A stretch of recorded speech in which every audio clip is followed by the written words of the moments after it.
అన్న హనుమంతరావు సోదరు అన్న కుటుంబము, మా కుటుంబము, ఇక్కడ ఉన్నటువంటి పెద్దల కుటుంబాలందరూ కూడా తెలుగుదేశం పార్టీ పుట్టినప్పటి నుంచి పనిచేసినటువంటి వాళ్ళం.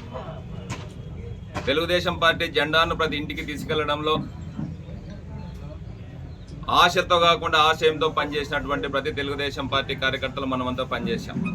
కళ్యాణదుర్గం నియోజకవర్గం అంటే తెలుగుదేశం పార్టీ అనేలా పనిచేశాం. ఎస్సీ నియోజకవర్గాల్లో ఉన్నప్పటి నుంచి ఇప్పటి వరకు కూడా ఎన్ని ఇబ్బందులు ఉన్నా, ఎన్ని సమస్యలు ఉన్నా మనమందరం వ్యవసాయదారులం, రైతు కుటుంబంలో ఉన్నటువంటి వాళ్ళం మనమందరం కలిసికట్టుగా పనిచేశాం. కొన్ని అనివార్య కారణాల వల్ల విభేదాలు, అన్న హనుమంతరావు సోదరు అన్న చెప్పినట్లు విభేదాలు వచ్చి పార్టీ కార్యక్రమాలు, పార్టీ జెండాను వదలకోకుండా విడివిడిగా కొన్ని కార్యక్రమాలు చేసుకోవడం జరిగింది. అయినా కూడా మనమందరం కూడా పార్టీ బలోపేతానికి మాత్రమే కష్టపడ్డాం, కానీ వైసీపీ పార్టీని ఎదిరించడంలో అన్ని రకాలుగా, అన్ని విధాలుగా ముందుకెళ్ళాం. మన మధ్యలో చిన్న చిన్న విభేదాలు, మనస్పర్ధలు కుటుంబంలో కూడా ఉంటే ఆ విధంగా ఉన్నమాట వాస్తవమే.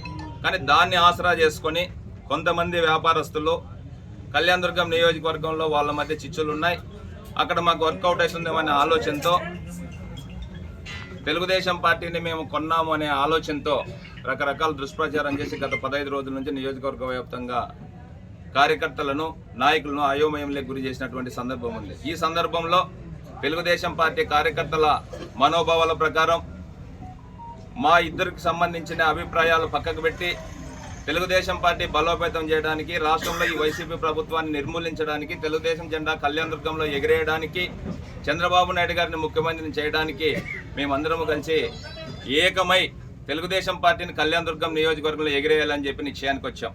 దాంట్లో భాగంగా నిన్నటి నుంచి అందరూ తెలుగుదేశం పార్టీ కార్యకర్తలందరూ కూడా సమిష్టిగా కలిసి వచ్చి వాళ్ళ అభిప్రాయాలను చెప్పారు. అందరి అభిప్రాయం కూడా మనమందరూ ఏకాభిప్రాయంగా వెళ్ళాలి, తెలుగుదేశం జెండా ఎగిరేయాలి. మనం కళ్యాణదుర్గం నియోజకవర్గంలో 40 సంవత్సరాలుగా తెలుగుదేశం పార్టీ జెండా పట్టుకొని తిరిగినటువంటి వాళ్ళు, కానీ ఇప్పుడు నేను ఇన్ఛార్జ్గా ఉన్నాను, అన్న హనుమంతరావు సోదరు నెక్స్ట్ ఎమ్మెల్యే రాష్ట్ర ఉపాధ్యక్షుడిగా ఉన్నారు. వాళ్ళ కుటుంబానికి సంబంధించినటువంటి వాళ్ళు, మా కుటుంబానికి, నాకు సంబంధించిన మేము ఎమ్మెల్యే అభ్యర్థులుగా కావాలని చెప్పి మేము ఆశిస్తున్నాం.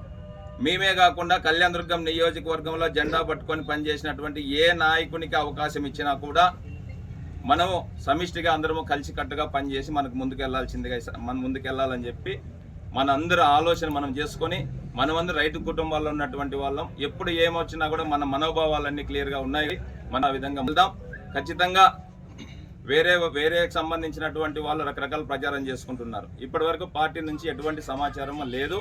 ఖచ్చితంగా మనందరి ఆశలకు అనుగుణంగా మన చంద్రబాబు నాయుడు గారు కళ్యాణదుర్గం వచ్చినప్పుడు కూడా కళ్యాణదుర్గం నియోజకవర్గంలో అందరి నాయకులతో అందరితో ఆలోచన చేసి ఖచ్చితంగా ఒక అభ్యర్థిని నిర్ణయిస్తారని చెప్పి చెప్పడం జరిగింది. ఆయన ఆశలకు అనుగుణంగా, ఆలోచనలకు అనుగుణంగా నిర్ణయిస్తారని చెప్పి మనమందరూ కూడా ఆలోచన చేయాలి. ఇటువంటి ఫేక్ ప్రచారాలని నమ్మద్దండి.